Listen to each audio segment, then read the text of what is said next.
It's something that I feel has been lost lately. Hey, I know I've been doing a lot of stitches lately, and I've been seeming on one. No, I am not crashing out. I'm just getting a little more juicy, if you will. But that being said, though, Mark LaPlire, I forget. I grew up with this guy. I haven't seen him in a long time, but this video popped up, not from him, but somebody else was talking about it or like throwing up the actual footage. I don't know if this was on YouTube or something like that. But I thought it would be really important to etymologize the word respect, just like etymologizing the word percent, because if you actually understand the inner workings of the word, then you actually don't sound like a dummy dumb like Charlie Kirk, who doesn't seem to understand the concept of what a percent is, and it is by and or through 100, right? Kenta meaning 100. That's where you get centipede, pedes. Oh, is he going to show the dogs with the toe spreaders? I need to be sponsored by toe spreaders at this point. But yeah, I'm rocking my toe spreaders.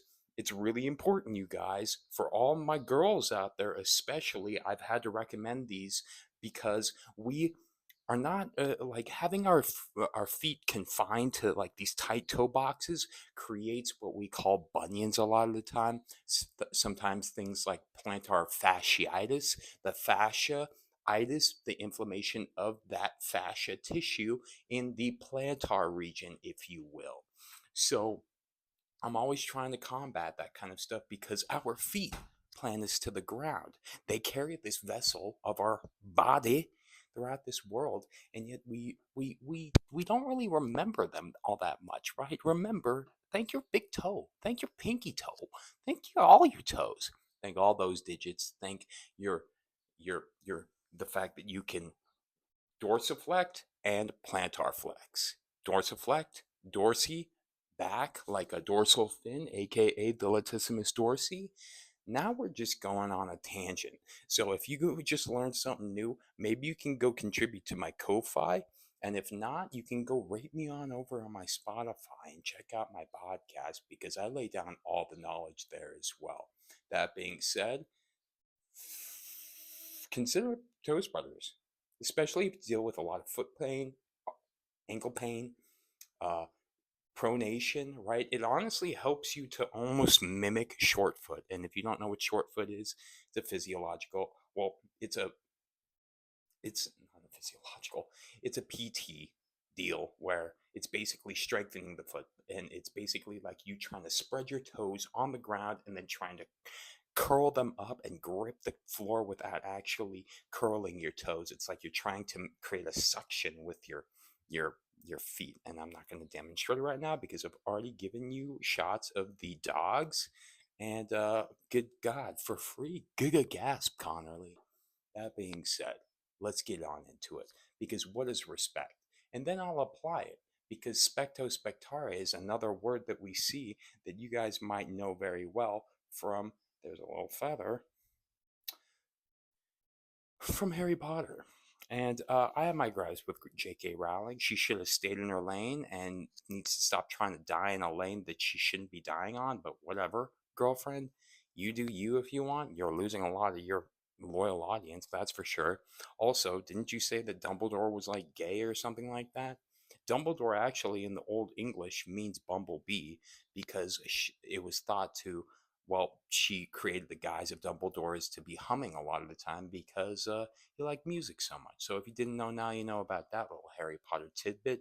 Now, oh God, I'm on a tangent. So let's do the respect here. Re means back and or again.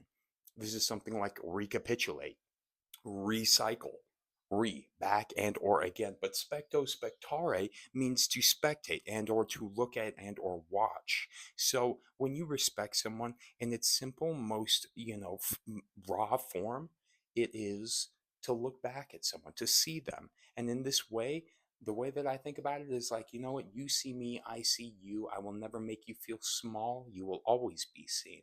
And sometimes that's what it is to be respectful to someone, to say, you know what, I hear you, I see you, I acknowledge you, I communicate with you effectively, and I want you to know. I want you to know because I respect you. And we're not even at that point because what is respect? It's not in the discourse that I'm saying right now. Everybody's angry with one another, and everybody thinks that they're right and that their opinions are right and that everybody else is wrong. If you haven't seen, you guys, we do this thing as society where the pendulum swings. It swings from one extreme to the other extreme. And unfortunately, all the people that are moderate and are thinking and pragmatic like yourself here get situated at the bottom of this arc, this parabola, if you will. And what happens with a pendulum is that it creates actually the most momentum at the bottom of the arc, right? The bottom of that parabola, and it swings past all that pragmatism and goes back to another extreme. And that's what I'm seeing. We're seeing one extreme, we're seeing another extreme, and we just can't come together and say that, you know what, we're humans and we need to work together in order to. Do we not look around and see how many people are just upset at the world right now? Why can't we help each other? Why can't we all not be, um, and I appreciate these things where on TikTok, people are like, help me pay my bills, help me play this and that, blah, blah, blah, this and that. It's, you know what? I've said my piece with it. Honestly, I think it's pretty undignified to just ask for handouts all the time. But if people want to help out and help out in that way, that would be great. I wish that you guys would have shown up and paid for my medical bills when I was in the ER to OR last year when I had an abscess that you guys can't see really anymore, the scar. But that's the reason why I left secondary teaching, is because they would not approve my time off. And I ended up getting sick with strep, mono, COVID all at the same time. Missed the incubation period for the antibiotics for strep. Never had strep before. Never had mono before. Second time having COVID. I got destroyed. Destroyed so much to the point where I presented to the emergency room and they were like, you're going to be in the OR tonight because we need to put you under the knife. Guess what? Being insured, I only had to pay a little over $5,000, of which I just paid off actually recently. But if I wasn't insured, I would have had to pay 35 grand. So do with that what you will. But, all these people asking for, you know what, I could have used that back in the day, but I'm not going to do that because that's my burden to carry. That's nobody else's burden to carry. And for some reason, people think that they can throw their burdens on other people. And I just don't think that that's, you know what, find a different way.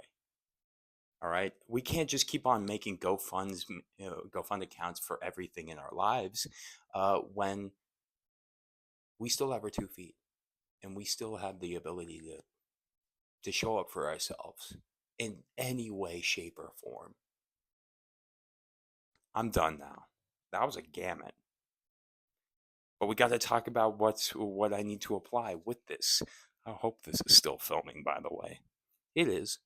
And with these stitches, I can't edit it, so it's just all one take. So you guys are just getting the raw Connerly here. That's why I like my podcast. So what you guys remember? Prisoner of Azkaban, number 3, expecto patronum. Expecto, ex means out of, specto means to await or to watch. When you have expecto, it actually means to await and or to expect. And then patronum comes from patronus, which means protector. So it takes on the accusative singular form, accusative being in the nomenclature, nomen meaning name, clatura meaning the classification of. Remember, the classification naming system can be applied to more than just Latin, science, physics, many. And in this case, accusative is just a fancy dancy terminology that refers to the syntax of a direct object in the sentence. So this would be the direct object, and that makes sense because what am I expecting or I am awaiting? My direct object here, because I, being the subject, is doing the waiting. So if you didn't know, now you know. Hope you learned something new. And possessed to Scatterate.